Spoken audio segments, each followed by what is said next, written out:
पांचवें टेस्ट मुकाबले के पहले दिन दोनों टीमों के गेंदबाजों ने किया कमाल। नमस्कार दोस्तों, स्वागत है आपका एक बार फिर हमारे चैनल धाकड़ क्रिकेट में। भारत और ऑस्ट्रेलिया के बीच खेले जा रहे पांचवें टेस्ट मुकाबले के पहले दिन भारतीय गेंदबाजों ने बल्लेबाजी से कमाल दिखाया, तो वहीं पर ऑस्ट्रेलिया के गेंदबाजों ने गेंदबाजी से दोनों ने शानदार परफॉर्मेंस किया। तो दोस्तों, हम आज के दिन के पूरे खेल का हाईलाइट तो आपको बताएंगे कि कैसे जसप्रीत बुमराह ने पहले बल्लेबाजी से कमाल करके फिर गेंदबाजी से ऑस्ट्रेलिया की टीम को भी नुकसान पहुंचाया।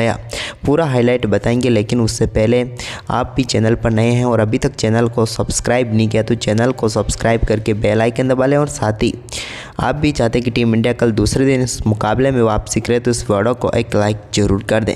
तो चलिए आज जानते हैं पहले दिन का पूरा हाईलाइट। तो दोस्तों, आज के मुकाबले में जसप्रीत बुमराह टीम इंडिया की तरफ से कप्तानी करते हुए नजर आए, तो सिक्का उछाला पैट कमिंस ने, लेकिन गिरा यहां पर जसप्रीत बुमराह के पक्ष में। बुमराह ने टॉस जीतकर पहले बल्लेबाजी का फैसला किया, तो टीम इंडिया में दो बड़े बदलाव हुए, जहां पर रोहित शर्मा की जगह पर शुभमन गिल की वापसी हुई, तो वहीं पर आकाशदीप की जगह पर प्रसिद्ध कृष्णा खेलते हुए नजर आए। तो वहीं पर ऑस्ट्रेलिया की टीम में एक बदलाव के साथ मैदान पर उतरी, जहां पर मार्क्स की जगह पर वेबस्टर को मौका मिला। इसके बाद दोस्तों यहां पर टीम इंडिया की तरफ से केएल राहुल और यशस्वी जायसवाल पारी की शुरुआत करने उतरे। तो पहले ओवर की तीसरी गेंद पर ही मिचेल स्टार्क के गेंद को शानदार तरीके से मिड विकेट की तरफ फ्लिक करके एक शानदार चौका यशस्वी जायसवाल ने बटोर लिया और टीम इंडिया के लिए अच्छी शुरुआत कर दी। लेकिन इसके बाद पांचवें ओवर की आखिरी गेंद पर मिचेल स्टार्क ने शानदार गेंदबाजी करते हुए केएल राहुल को सैम कोंटास के हाथों कैच कराकर भारतीय टीम को पहला झटका दिया। केएल राहुल इस मुकाबले में 14 गेंदों का सामना करने के बाद 4 रन बनाकर पेविलियन लौटे। तो वहीं पर इसके बाद दोस्तों यहां पर यशस्वी जायसवाल भी ज़्यादा देर तक टिक नहीं पाए और यशस्वी जायसवाल की पारी को समाप्त किया स्कॉट बोलैंड ने, और उनकी गेंद पर का बारीक किनारा लेकर गेंद सीधे पहुंच गई वेबस्टर के हाथों में और भारतीय टीम को दूसरा झटका लगा। अच्छी बल्लेबाजी कर सकते थे यशस्वी जायसवाल क्योंकि पूरी तरीके से सेट हो रहे थे, लेकिन आखिरकार 26 गेंदों का सामना करने के बाद 10 रन बनाकर वो पेविलियन लौटे। तो वहीं पर इसके बाद तो यहाँ पर शुभमन गिल और विराट कोहली के बीच अच्छी पार्टनरशिप बनी, जहाँ पर शुभमन गिल ने 15वें ओवर की पहली गेंद पर पैट कमिंस की गेंद को शानदार तरीके से चौके के लिए बाउंड्री लाइन के पार भेज दिया।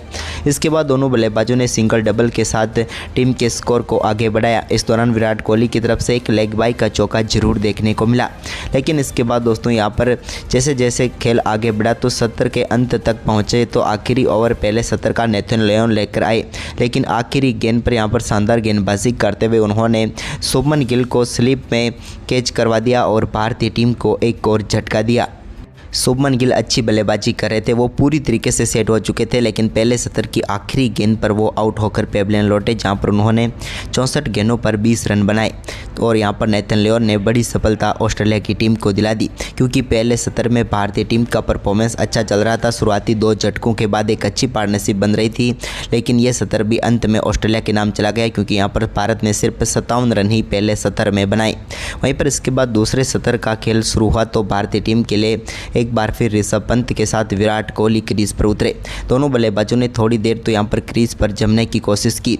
इस दौरान एक शानदार चौका यहां पर देखने को मिला ऋषभ पंत के बल्ले से, जब 29वें ओवर की पहली गेंद पर उन्होंने शानदार शॉट खेलते हुए गेंद को बेहतरीन तरीके से फाइन लेग की तरफ चौके के लिए बाउंड्री लाइन के पार भेजकर अपनी पारी का पहला शानदार चौका जड़ दिया। लेकिन इसके बाद दोस्तों विराट कोहली काफ़ी देर से संयम भरी बल्लेबाजी कर रहे थे, लेकिन आखिरकार 32वें ओवर की तीसरी गेंद पर उनके बल्ले का बाहरी किनारा लेकर गेंद सीधे पहुंच गई वेबस्टर के हाथों में और भारतीय टीम को बोलैंड ने एक और झटका दिया। विराट कोहली एक बार फिर से उसी प्रकार से बाहर जाती हुई गेंद पर आउट हुए और उन 70 गेंदों का सामना करने के बाद 17 रन बनाकर वो पेविलियन लौट गए। वहीं पर इसके बाद दोस्तों यहाँ पर 43वें ओवर की दूसरी गेंद पर ऋषभ पंत ने मिचेल स्टार्क की एक और गेंद को बैकवर्ड पॉइंट की तरफ शानदार कट के जरिए बाउंड्री लाइन के पार भेज दिया। यह भी उनके बल्ले से निकला हुआ एक बेहतरीन चौका था। तो वहीं पर इसके बाद तो उन्होंने शानदार बल्लेबाजी करते हुए 46वें ओवर की तीसरी गेंद पर वेबस्टर की गेंद को आगे बढ़कर एक बड़े शॉट में तब्दील किया और इस मुकाबले का पहला शानदार छक्का ऋषभ पंत के बल्ले से देखने को मिला। वहीं पर इसके बाद रविंद्र जडेजा ने भी 48वां ओवर डालने आए नेथन लियोन की गेंद पर शानदार चौका जड़ा और इसी के साथ शानदार बल्लेबाजी करते हुए टीम के स्कोर को 100 रनों के पार पहुंचा दिया। तो वहीं पर इसके बाद यहां पर 50वें ओवर की चौथी गेंद पर एक चौके के साथ ही आज के दिन के दूसरे सत्र का खेल भी समाप्त हुआ। इस सत्र में भारतीय टीम ने 25 ओवर में 50 रन बनाए और एक विकेट गंवाया। फिलहाल रविंद्र जडेजा और ऋषभ पंत क्रीज पर टीम इंडिया के लिए मौजूद थे। वहीं पर इसके बाद आज के दिन का तीसरा सत्र शुरू हुआ तो यहाँ पर भारतीय टीम को एक और झटका लगा जब 57वें ओवर की चौथी गेंद पर ऋषभ पंत बड़ा शॉट खेलना चाहते थे, लेकिन बल्ले का टॉपेज लगा और गेंद सीधे पहुंच गई पैट कमिंस के हाथों में। उन्होंने शानदार कैच पकड़ा और यहाँ पर ऋषभ पंत की एक शानदार व जुझारू पारी समाप्त हुई, जहाँ पर उन्होंने 98 गेंदों का सामना करते हुए 40 रनों की पारी खेली। तो वहीं पर इसके बाद नए बल्लेबाज क्रीज पर उतरे नीतीश कुमार रेड्डी, लेकिन आज नीतीश कुमार रेड्डी गोल्डन डक पर ही आउट होकर पेविलियन लौट गए। स्लिप में शानदार कैच पकड़ा स्टीवन स्मिथ ने और भारतीय टीम को बैक टू बैक 2 गेंदों पर 2 झटके यहां पर बोलैंड ने दिए और भारतीय टीम को बैकफुट पर डाल दिया। यहां पर नीतीश कुमार रेड्डी एक गेंद का सामना करने के बाद शून्य पर ही चलते बने। इसके बाद क्रीज पर मौजूद रविंद्र जडेजा ने थोड़ा आक्रामक खेल दिखाया। 62वें ओवर की तीसरी गेंद पर वेबस्टर की गेंद को एक बार फिर से मिड विकेट की तरफ से शानदार तरीके से चौके के लिए उन्होंने बाउंड्री लाइन के पार भेज दिया। तो वहीं पर इसके बाद 63वें ओवर की तीसरी गेंद पर भी एक और शॉट खेला, जहां पर शॉट गेंद को उन्होंने बिहाइंड द स्क्वायर स्लिप के ऊपर से चौके के लिए बाउंड्री लाइन के पार भेजकर एक और शानदार चौका जड़ दिया। लेकिन इसके बाद दोस्तों यहाँ पर 63वें ओवर की चौथी गेंद पर रविंद्र जडेजा की पारी को भी समाप्त किया मिचेल स्टार्क ने और उनको LBW आउट करके पेविलियन भेजा और भारतीय टीम की एक और उम्मीद पेविलियन लौट गई। जहां पर रविंद्र जडेजा की हम बात करें तो 95 गेंदों का सामना करने के बाद 26 रन बनाकर पेविलियन लौट गए।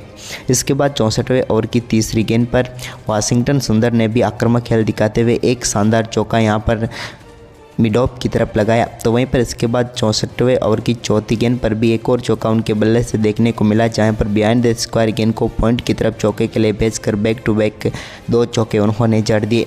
तो वहीं पर उनका शानदार परफॉर्मेंस जारी था, लेकिन इसी बीच 66वें ओवर की आखिरी गेंद पर पैट कमिंस की गेंद पर उनके ग्लव्स पर लगकर गेंद सीधे पहुंच गई विकेट कीपर एलेक्स कैरी के हाथ में और भारतीय टीम को एक और झटका वाशिंगटन सुंदर के रूप में लग गया।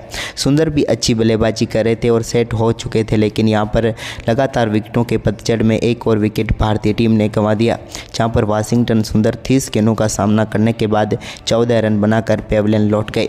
इसके बाद तो टीम इंडिया के कप्तान जसप्रीत बुमराह ने आक्रामक खेल दिखाना शुरू कर दिया और 66वें ओवर की आखिरी गेंद पर उनके बल्ले से मिचेल स्टार्क की गेंद पर एक शानदार पुल शॉट के जरिए चौका देखने को मिला टॉपेज के जरिए।